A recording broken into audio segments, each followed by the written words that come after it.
talk about something from the middle-aged perspective. Somebody who bought a 5G phone and not even a flagship, not a top-end phone, even though it did cost a lot of money.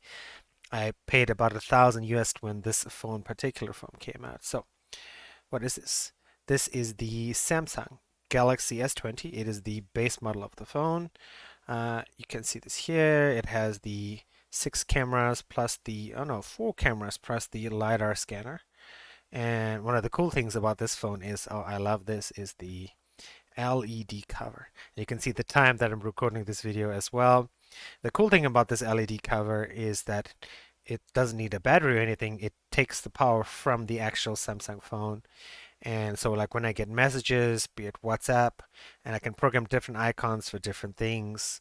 I have a heart for line. I have like a family icon for WhatsApp because that's where I get almost all my messages on.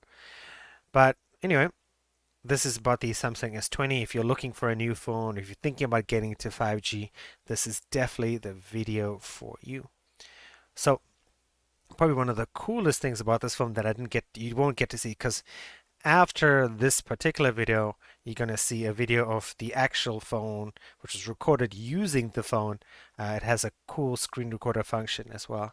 So the coolest thing about this phone is the actual uh, screen and the brightness. You can't quite see it on this video, but the screen is absolutely bright. I have an iPad Pro, which I bought, 12.9-inch, which I bought 3 years ago. That screen was great, but this screen is way better than that screen. So the colors are vibrant, things just pop out more. So sometimes, like, I play Hearthstone and I love that game, and I actually prefer to play Hearthstone on this just because it looks better. So anyway, stay tuned. I'm going to talk to you about 5G. You'll be able to see the 5G speeds in Taiwan in my house. I'll talk about the 120 megahertz refresh rate. I'll talk about the actual what's inside this phone, the CPU, the RAM, that kind of stuff, and why you should think about buying this phone. Hello, middle aged gamers. This is Korean with Middle Aged Gaming. And today I'm going to show you the UI and the screen and some of the things I like about my Samsung Galaxy S20. Now, this is the base model, so there's nothing too special about it besides it being a 5G phone and being pretty damn awesome. So the first thing I want to show you is the specs.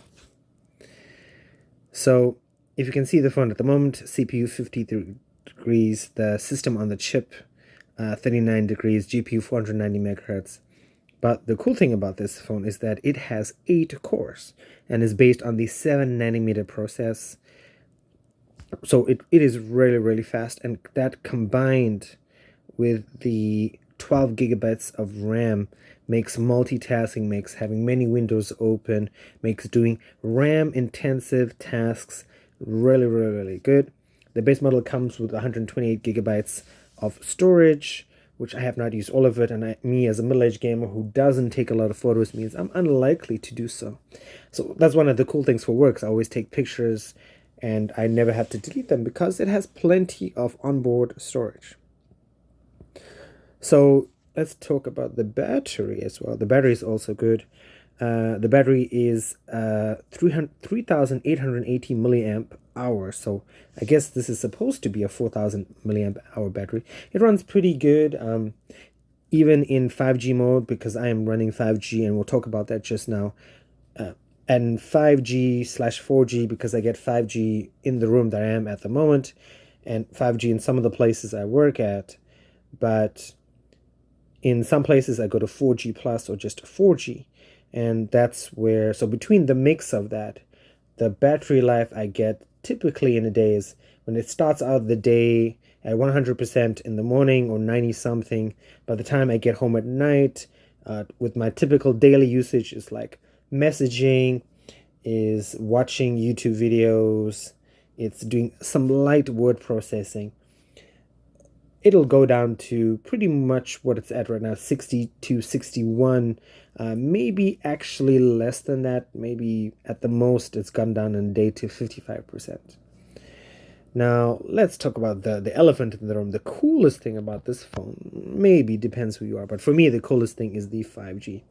So when I 5G launched in Taiwan 6 months ago, and as you can see by the UI on the screen, is my company's FET or Far East tone. And I tried all the companies here, CHT and FET and Taiwan Big Brother, which is the English name. And all the speeds, FET had the best speed. So let's try speed test by Ookla. And you can see right here, it says 5G. Chunghwa Mobile is the point that I'm connecting to. It has multiple connections. And I press go. And you can see the speed is really, really, really impressive. And this is a speed I get pretty much all the time in this room where I am, where I'm working with my computer. And you're asking, how does 5G make a difference? 5G makes your phone snappier. Like when you're messaging, when you're loading up apps, when you're talking to people, when you're watching YouTube videos, things just load instantaneously. And everything feels more responsive, more active. Ignore the adverts over here. So that is why 5G is just the bomb. With a capital B, it is amazing. So the last thing I wanted to show you today with this phone is the screen. So the screen, one of the cool things about this phone is that it is the first Samsung phone, not the first cell phone, that has a 120 hertz, 120 megahertz refresh rate screen. So what that means, if you look at the Samsung demo over here, it just means smoother animations, things look easier, but the downside is that you are at Quad HD Plus, not at 4K or the Samsung equivalent of 4K. But still, the 128 megahertz makes a big difference. Again, that is another thing. If you're trying to save battery, I heard 60 megahertz is the way to go. And it says right there, get longer battery life with a 60 hertz screen refresh rate. But again, 5G, 120 megahertz, I get a full day's battery life with light to moderate usage. Okay, and that is the last thing I would like to show you over here. I'm trying to think, is there anything else that you guys would find useful? Wi-Fi connects to my home network, 5 gigahertz network, which is pretty good. The other things, if you're watching this video and you didn't watch the beginning, is I'll show you something about the LED case and that kind of stuff. Okay, that is it.